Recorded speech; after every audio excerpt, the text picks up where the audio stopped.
Hi hello ನಮಸ್ಕಾರ. ಎಲ್ರು ಹೇಗಿದ್ದೀರಾ? ಎಲ್ರು ತುಂಬಾ ಚೆನ್ನಾಗಿದ್ದೀರಿ ಅಂತ ತಿಳ್ಕೊತಿದೀನಿ.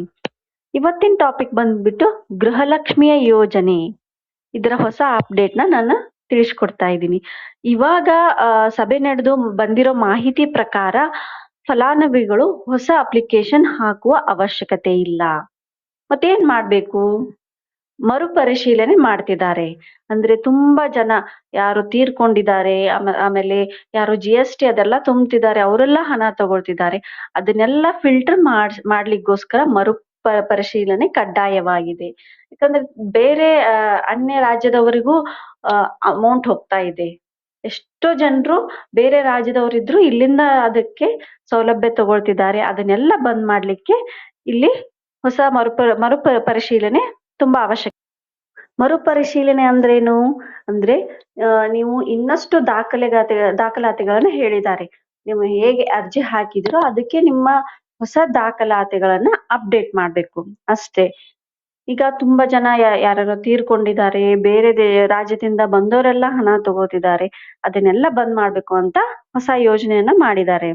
ಅದಕ್ಕೆ ನೀವು ನಂಬರ್ 1 ಕರ್ನಾಟಕ 1 ಗ್ರಾಮ 1ಗೆ ಹೋಗಿ ಮರುಪರಿಶೀಲನೆ ಮಾಡ್ಬೇಕಾ, ಬಯೋಮೆಟ್ರಿಕ್ ಮಾಡ್ಬೇಕಾ, ಅಥವಾ ಈಗ ಹೊಸ ಸುದ್ದಿ ಬಂದಿರೋ ಪ್ರಕಾರ ಅವರೇ ಅಧಿಕಾರಿಗಳೇ ಮನೆ ಮನೆಗೆ ಬಂದು ನಿಮ್ಮ KYC ಅನ್ನು ಚೆಕ್ ಮಾಡ್ತಾರೆ. ಮನೆಯಲ್ಲಿ ಯಾರ್ಯಾರಿದ್ದಾರೆ, ಯಾರು ಅಮೌಂಟ್ ತಗೋತಿದ್ದಾರೆ, ಮತ್ತೆ ನಿಮ್ಮೆಲ್ಲ ದಾಖಲಾತಿಗಳನ್ನು ಮನೆಗೆ ಬಂದು ಸರ್ವೆ ಮಾಡ್ತಾರೆ ಅಂತ ಹೊಸ ಅಪ್ಡೇಟ್ ಬಂದಿದೆ. ನೋಡೋಣ ಏನ್ ಮಾಡ್ತಾರೆ. ಹಾಗಾದ್ರೆ ನೀವು ಯಾವೆಲ್ಲ ದಾಖಲಾತಿಗಳನ್ನ ರೆಡಿ ಇಟ್ಕೋಬೇಕು? ಅರ್ಜಿ ಸಲ್ಲಿಸೋದಾಗ್ಲಿ, ಮರುಪರಿಶೀಲನೆ ಆಗ್ಲಿ, ಇದ್ರಲ್ಲಿ ಯಾವುದೇ ಮತ್ತೆ ನಿಲ್ಸೋದು ಮಾತೇ ಇಲ್ಲ. ಇದು 100% ಮಾಡೇ ಮಾಡ್ತಾರೆ. ಅದಕ್ಕೆ ನೀವು ಎಲ್ಲ ದಾಖಲಾತಿಗಳನ್ನು ರೆಡಿ ಇಟ್ಕೊಂಡ್ರೆ, ಗೊತ್ತಿಲ್ಲ ಯಾವಾಗ ಪರಿಶೀಲನೆ ಆರಂಭ ಮಾಡ್ತಾರೋ, ಯಾವಾಗ ಮನೆಗೆ ಬಂದು ಸರ್ವೆ ಮಾಡ್ತಾರೋ ಗೊತ್ತಿಲ್ಲ. ನೀವೆಲ್ಲ ಡಾಕ್ಯುಮೆಂಟ್ಸ್ನ ರೆಡಿ ಮಾಡಿಟ್ಕೊಂಡ್ರೆ ಯಾವುದೇ ಚಿಂತೆ ಇಲ್ಲ ಅಲ್ವಾ? ನೀವು ಅರ್ಹರಾಗಿದ್ರೆ ನಿಮ್ಗೆ ಮತ್ತೆ 2,000 ರೂಪಾಯಿ ಹಣ 31 ಕಂತಿನ ಹಣ ಬಂದೇ ಬರುತ್ತೆ. ಸಾರಿ, 31, 32ನೇ ಕಂತಿನ ಹಣ ಆದಷ್ಟು ಬೇಗ ಬರ್ಲಿ ನಿಮ್ಗೆ ಅಂತ ನಾನು ಹಾರೈಸ್ತೀನಿ. ನೀವ್ ಯಾವೆಲ್ಲ ಡಾಕ್ಯುಮೆಂಟ್ಸ್ ರೆಡಿ ಮಾಡ್ಕೋಬೇಕು ನೋಡೋಣ ಬನ್ನಿ. ಮೊದಲಿಗೆ ನಿಮ್ಮ ವೋಟರ್ ID. ನೀವು ಕರ್ನಾಟಕದವರೇ ಹೌದು ಅಲ್ವಾ ಅಂತ ಪರಿಶೀಲನೆ ಮಾಡ್ಲಿಕ್ಕೆ ವೋಟರ್ ID ಬೇಕು. ಇಲ್ಲಿ ಸ್ಕ್ರೀನ್ ಮೇಲೆ ಬರ್ತಿದೆ ನೋಡಿ, ಅವೆಲ್ಲ ಡಾಕ್ಯುಮೆಂಟ್ಸ್ ರೆಡಿ ಇಟ್ಕೋಬೇಕು. ಆಧಾರ್ ಸಂಖ್ಯೆ, ನಿಮ್ಮ ಆಧಾರ್ ಕಾರ್ಡು, ನಿಮ್ಮ ಆಧಾರ್ ಸಂಖ್ಯೆನ ಹೇಳ್ಬೇಕು. ನಂತರ ಕುಟುಂಬದ ಮಾಹಿತಿ, ನಿಮ್ಮ ಪತಿಯ ಹೆಸರು ಹೇಳ್ಬೇಕು. ನಿಮ್ಮ ಕುಟುಂಬದಲ್ಲಿ ಯಾರ್ಯಾರಿದ್ದಾರೆ, ಯಾರಾದ್ರೂ ಅಮೌಂಟ್ ತಗೊಳ್ತಿದ್ದಾರೆ, ನಿಮ್ಮ ಕುಟುಂಬದ ಮಾಹಿತಿಯನ್ನ ನೀಡ್ಬೇಕು. ಜಾತಿ ಮತ್ತು ಆದಾಯ, ಯಾಕಂದ್ರೆ ಈಗ GST ಮತ್ತೆ ಇನ್ಕಮ್ ಟ್ಯಾಕ್ಸ್ ತುಂಬ್ತಿರೋರೆಲ್ಲ ದುಡ್ಡು ತಗೋತಿದ್ದಾರೆ.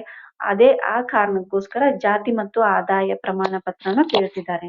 ಜಾತಿ ಆದಾಯ ಪ್ರಮಾಣ ಪತ್ರವನ್ನ ರೆಡಿ ಇಟ್ಕೊಳ್ಳಿ. ಮತ್ತೆ ರೇಷನ್ ಕಾರ್ಡ್, ಈ ರೇಷನ್ ಕಾರ್ಡ್ ಇಂದ ನೀವು ಆ ಮನೆಯ ಯಜಮಾನಿ ಅಂತ ಗೊತ್ತಾಗುತ್ತೆ. ಆ ಮನೆಯಲ್ಲಿ ಮತ್ತೆ ಯಾರಾದ್ರೂ ದುಡ್ಡು ತಗೋತಿದ್ದಾರೆ ಅಂತ ಗೊತ್ತಾಗುತ್ತೆ. ಆ ಕಾರಣಕ್ಕೋಸ್ಕರ ಅವರು ರೇಷನ್ ಕಾರ್ಡ್ ಅನ್ನು ಹೇಳಿದ್ದಾರೆ. ಮತ್ತೆ ಬ್ಯಾಂಕ್ ಪಾಸ್ಬುಕ್, ನಿಮ್ಮ ಬ್ಯಾಂಕ್ ಪಾಸ್ಬುಕ್, ಅದಕ್ಕೆ KYC ಆಗಿರಬೇಕು. KYC ಆಗಿರಬೇಕು.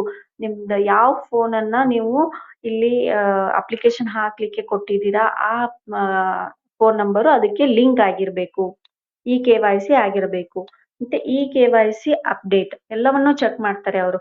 Ration card, voter ID, bank passbook, ಆಮೇಲೆ ಜಾತಿ ಮತ್ತು ಆದಾಯ ಎಲ್ಲವನ್ನೂ ಚೆಕ್ ಮಾಡ್ತಾರೆ.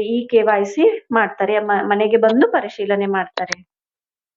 ಇದೀಗ ಬಂದ ಹೊಸ ಅಪ್ಡೇಟ್ ಪ್ರಕಾರ ವಾಸಸ್ಥಳ ಪ್ರಮಾಣ ಪತ್ರವನ್ನು ಕೇಳ್ತಿದ್ದಾರೆ.